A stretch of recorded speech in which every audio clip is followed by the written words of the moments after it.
Au nom du Père et du Fils et du Saint-Esprit, ainsi soit-il.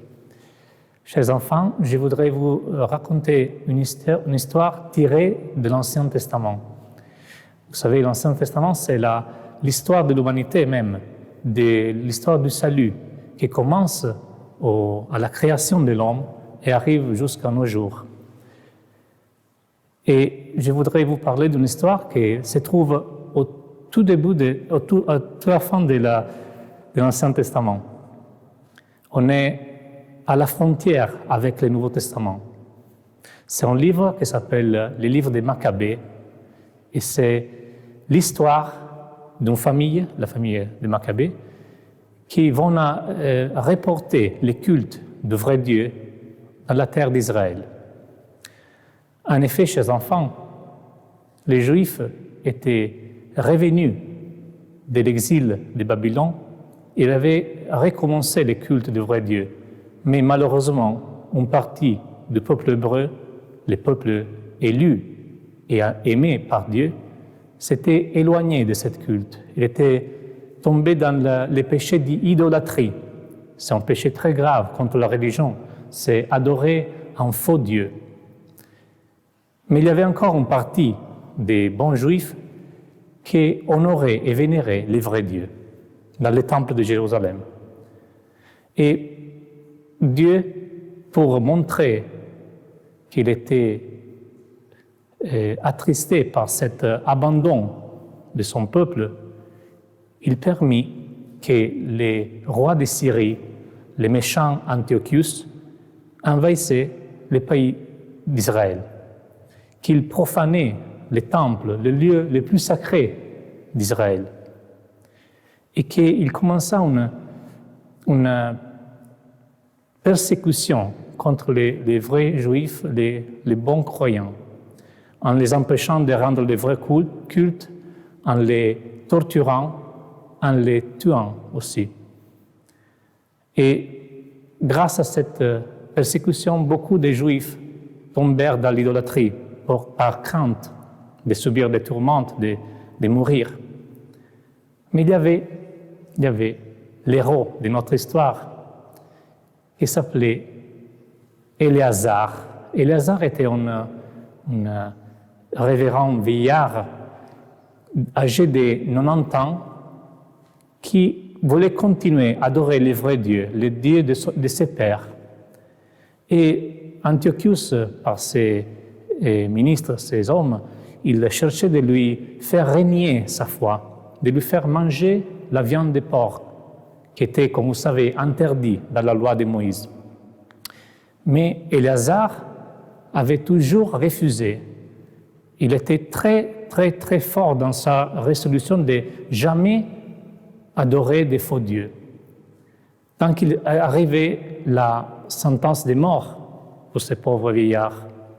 Et alors ses amis, préoccupés par sa vie, allèrent lui conseiller de faire semblant de manger la viande de porc qu'il avait remplacée par de viande permise. Mais sa réponse était toujours la même.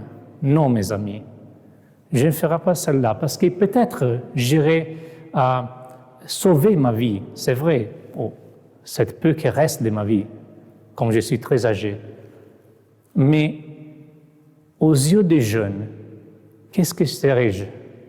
Je serais un lâche. Je montrerai mon découragement. Je montrerai que j'ai adoré les faux dieux par crainte, par lâcheté. Et ça, je ne voulais pas. Je préfère mourir plutôt qu'offenser Dieu ou donner un mauvais exemple à mon prochain. Et c'est ce qui arriva chez les enfants. Et Éléazar fut torturé durement avec toutes sortes de tourments. Et à la fin, il arrivait à ces derniers instants en priant Dieu, en lui disant « Mon Dieu, vous savez bien que j'aurais pu m'échapper de cette mort. Et je l'évitais pour ne pas vous offenser. Et alors, vous savez aussi que dans les profonds de mon âme, je me réjouis de souffrir pour vous, pour la crainte de votre saint nom. et il fit une très sainte mort. Alors, chers enfants, c'est quel le trésor caché dans cette histoire? Bien sûr, c'est l'exemple de Lazare, de sa force, de son courage devant la mort. La mort plutôt qu'offenser le bon Dieu, plutôt que violer sa loi. Mais il y a un autre trésor, plus caché encore. C'est le fait qu'Éléazar préfère mourir, outre que pour respecter la loi de Dieu, il préfère mourir pour éviter que les prochains, les plus jeunes, tombent dans les péchés d'idolâtrie dans ces cas, de désespoir aussi, à cause de ses actions. Il a su donner les bons exemples. C'est ça que je vous invite à retenir, chers enfants, les bons exemples. Toutes nos actions sont un exemple, surtout pour les plus petits. Parce que si j'ai fait une mauvaise action tout seul, c'est grave, c'est vrai. Mais si par exemple, j'ai dit un gros mot et à mon côté, il y a mon petit frère, c'est encore plus grave parce qu'il me regarde, il apprend de moi, je suis plus grand de lui, il m'imite. Et alors, c'est encore plus grand. Faisons donc attention, chers enfants, à donner toujours les bons exemples. Même dans les actions plus normales, plus correctes aussi, les autres nous regardent et nous pourrions être occasion de pécher pour les autres parce qu'ils comprennent mal ce que nous faisons.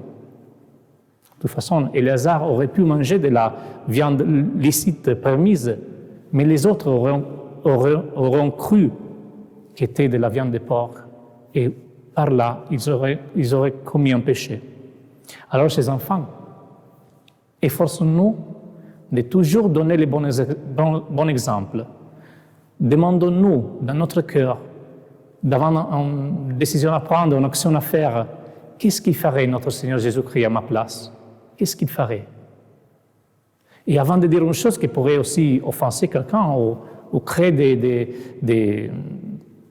des concentrations, qu'est-ce qu'il dirait la Sainte Vierge Marie? Chers enfants, notre action, notre parole est toujours un exemple. Soyons des bons exemples. Au nom du Père et du Fils et du Saint-Esprit, ainsi soit-il.